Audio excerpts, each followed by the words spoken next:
Estamos continuando o nosso estudo diário da lição da Escola Sabatina. Estamos estudando a lição de número 8, Meus Pequeninos Irmãos. É uma lição onde tem um tema central desse trimestre que vem falando sobre as boas práticas para com os nossos semelhantes. E olha só, nós estamos aqui agora focando na parte de domingo, que apresenta para nós um pouco do Sermão da Montanha, o maior discurso, o maior sermão já feito na história da humanidade. Sabe por quê?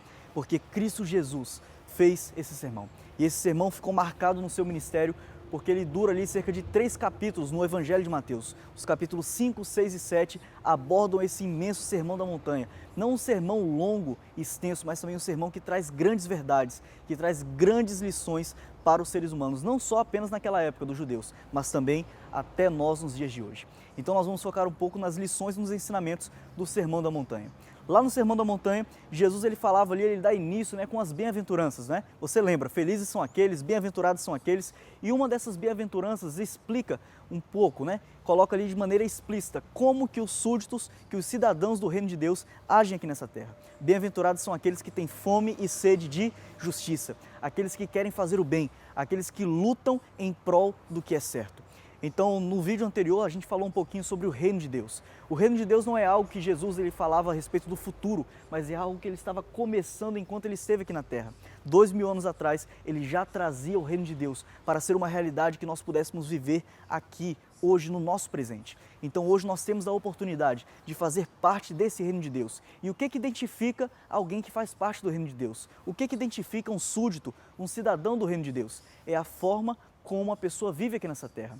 A forma como você age, como você fala, como você trata com as pessoas que estão ao seu redor, a forma como você vive em sociedade revela se você faz ou não parte do reino de Deus. Os verdadeiros súditos, os verdadeiros cidadãos do reino de Deus são aqueles que agem como Cristo agiu aqui nessa terra. O nosso exemplo maior não deve ser pessoas aqui dessa terra, mas o nosso exemplo maior deve ser Cristo Jesus. E o verdadeiro cidadão do reino de Deus traz essa imagem de Cristo Jesus, é um reflexo daquilo que Cristo foi há 2000 anos atrás, ainda nós podemos ser nos dias de hoje. E olha só, Jesus ele traz ali um pouco também uma imagem, uma analogia a respeito do sal da terra e da luz do mundo. Logo quando a gente pensa em luz, a gente pensa em algo que pode melhorar um pouco a nossa vida. Quando a gente está ali no escuro, a luz ela vem para iluminar, para trazer luz, trazer claridade, para que possa revelar algumas coisas que estavam escondidas. E quando a gente pensa em sal, a gente pensa como sendo aquilo que dá o sabor, aquilo que é diferente. E o cristão, ele é exatamente isso. Ele deve ser aquilo que ilumina, aquilo que mesmo de longe, mas que deve brilhar, que deve apresentar a palavra de Deus, que deve apresentar uma vida, um caráter, assim como o caráter de Cristo Jesus. E o sal da terra, para mim, é a analogia mais interessante. É a analogia que mostra que mesmo diante de vários ingredientes, mesmo diante de diferentes pessoas, o sal, ele se destaca. Não pela sua forma visível, porque quando a gente olha para um prato de comida, a gente não enxerga o sal visivelmente ali, mas o sabor do sal é o que traz toda a diferença. A vida de um cristão, na sua essência, é aquilo que faz a diferença no mundo em que ele está inserido, no contexto social em que ele está inserido. Nós devemos ser sal da terra e luz do mundo. E para mim o mais importante a respeito do Sermão da Montanha é como ele termina. Lá no capítulo 7 do Evangelho de Mateus, nos 2 versos 28 e 29, Jesus ele conclui o seu sermão. E Mateus ele finaliza dessa maneira.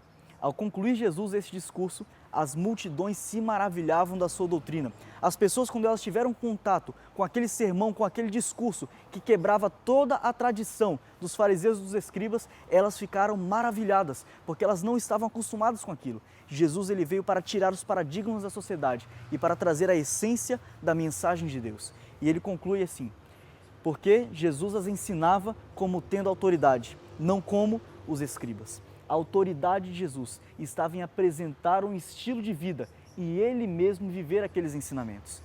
A autoridade de Jesus estava nisso. Ele não simplesmente falava da boca para fora, mas ele falava e ele agia conforme ele ensinava. Assim também deve ser a nossa autoridade nos dias de hoje. Nós devemos nos preocupar não apenas com aquilo que nós falamos, com aquilo que nós postamos nas redes sociais, mas a nossa vida deve condizer com a identidade que nós somos. Se nós somos cristãos, nós devemos agir como cristão, falar como cristão, agir conforme Cristo agiu no passado, porque assim nós estaremos embasando e tendo autoridade para revelar a Cristo Jesus aqui nessa terra. Você pode ser um instrumento usado por Deus para trazer essas verdades que há muito tempo são esquecidas, mas você, no seu contexto social, na sua realidade, na sua família, você pode ser um exemplo de Cristo Jesus. Então esse é o meu desejo para você nesse dia. Comece esse domingo sabendo que você pode ser alguém diferente, sabendo que você pode ser um reflexo de Cristo Jesus na sua sociedade. Um bom dia para você e que Deus nos abençoe.